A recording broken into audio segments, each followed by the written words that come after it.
ओम श्री परमात्मने नमः। सर्वकर्माणि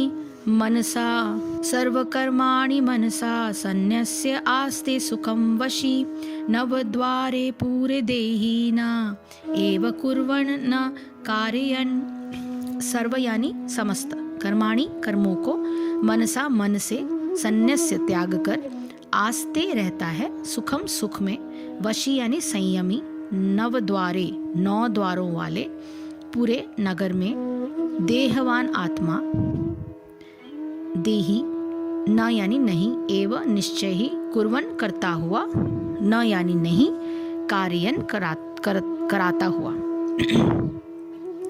जब देहधारी जीवात्मा अपनी प्रकृति को वश में कर लेता है और मन से समस्त कर्मों का परित्याग कर देता है, तब वह 9 द्वारों वाले नगर यानी भौतिक शरीर में बिना कुछ किए कराए सुखपूर्वक रहता है। देहधारी जीवात्मा 9 द्वारों वाले नगर में वास करता है। शरीर अथवा नगर रूपी शरीर के कारण प्राकृतिक गुणों द्वारा स्वतः संपन्न होते हैं। शरीर की परिस्थितियों के अनुसार रहते हुए भी जीव इच्छा अनुसार इस परिस्थितियों के परे भी हो सकता है। अपनी परा प्रकृति को विस्मृत करने के ही कारण वो अपने को शरीर समझ बैठता है और इसलिए कष्ट पाता है। कृष्ण भावनामृत के द्वारा वो अपनी वास्तविक स्थिति को पुनः प्राप्त कर सकता है और इस देह बंधन से मुक्त हो सकता है। अतः ज्यों ही कोई कृष्ण भावनामृत को प्राप्त होता है, तुरंत ही वो शारीरिक कार्यों से सर्वथा विलग हो जाता है और ऐसे संयमित जीवन में जिसमें अब उसकी कार्य प्रणाली में परिवर्तन आ जाता है, वो 9 द्वारों वाले नगर में सुखपूर्वक निवास करता है। ये 9 द्वार इस प्रकार हैं। नवद्वारे पूरे देहि हंसो लेलायते बहि वशी सर्वस्य लोकस्य स्थावरस्य चरस्य च। जीव के शरीर के भीतर वास करने वाले भगवान ब्रह्मांड के समस्त जीवों के नियंता हैं। यह शरीर 9 द्वारों यानी 2 आंखें, 2 नथुने, 2 कान, 1 मुंह, गुदा तथा उपस्थ से युक्त है। वृद्धावस्था में जीव अपने आप को शरीर मानता है, किंतु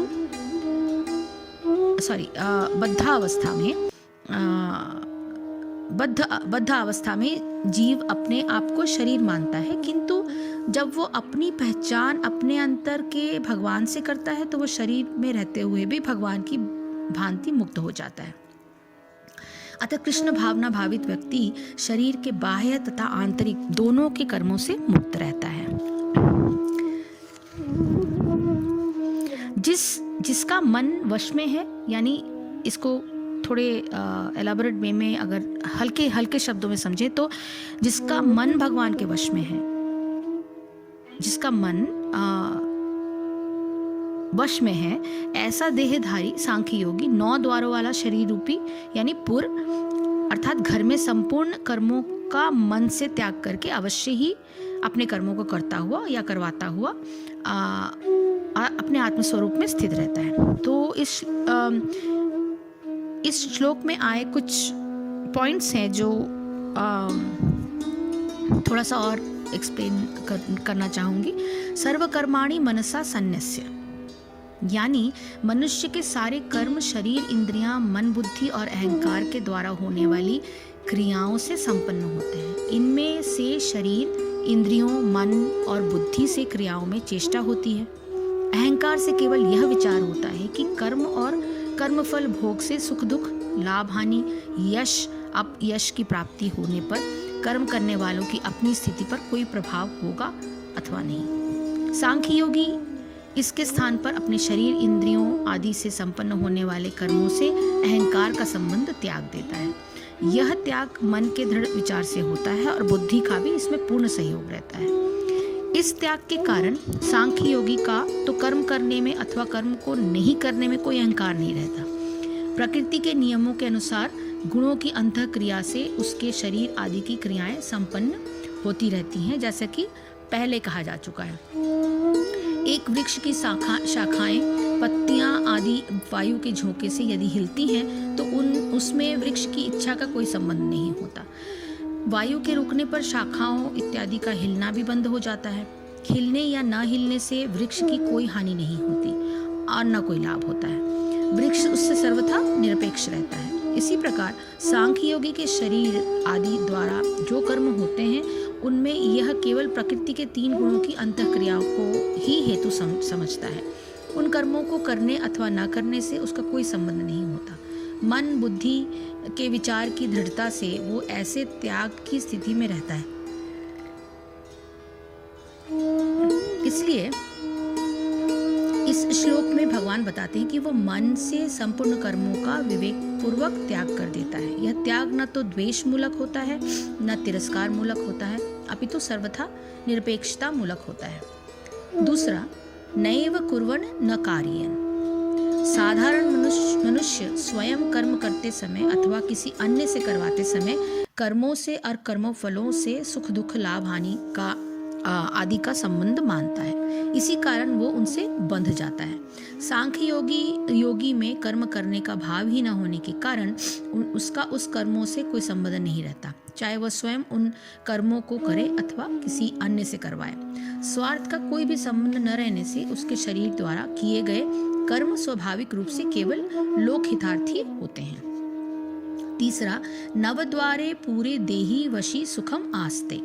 मनुष्य शरीर में 9 छिद्र द्वार अथवा द्वार होते हैं। 2 कान, 2 नाक, नासिका के 2 छिद्र, 1 मुख, ये 7 द्वार कंठ से ऊपर होते हैं। इनके अतिरिक्त 2 छिद्र शरीर में नीचे की ओर होते हैं। उसमें से 1 छिद्र मल त्याग करने के लिए, दूसरा छिद्र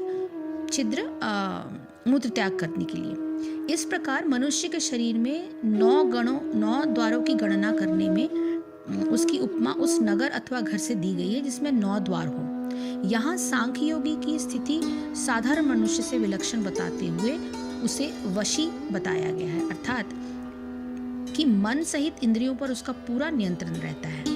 मुझे कुछ करना है अथवा मुझे कुछ नहीं करना है, ये दोनों विचार सांख्य योगी के मन में नहीं रहते। इस प्रकार मन और इंद्रियों पर पूरा नियंत्रण रखने वाला सांख्य योगी अपने स्वरूप में सुखपूर्वक स्थित रहता है। उपयुक्त आगे के जितने भी श्लोक हमने चर्चा किए हैं या बताए हैं, उससे स्पष्ट है कि सांख्य योगी में कर्मों के कर्तापन का भाव ही नहीं रहता। फिर कर्तापन का अभिमान होने का उसमें कोई प्रश्न ही नहीं उठता। इससे भिन्न कर्मयोगी में कर्तापन का भाव रहता है, किंतु कर्तापन का अभिमान अर्थात कर्म और कर्म फलों से सुख दुख आदि का संबंध उसमें भी नहीं होता। इस कारण दोनों श्रेणियों के योगी कर्म बंधन से मुक्त हो जाते हैं। अब भगवान ये स्पष्ट करना चाहते हैं कि साधारण मनुष्य में अथवा कर्मयोगी में जो कर्मों के कर्तापन का भाव होता है उसका क्या कारण है, तो इसको हम आगे के श्लोकों में व्याख्या करेंगे।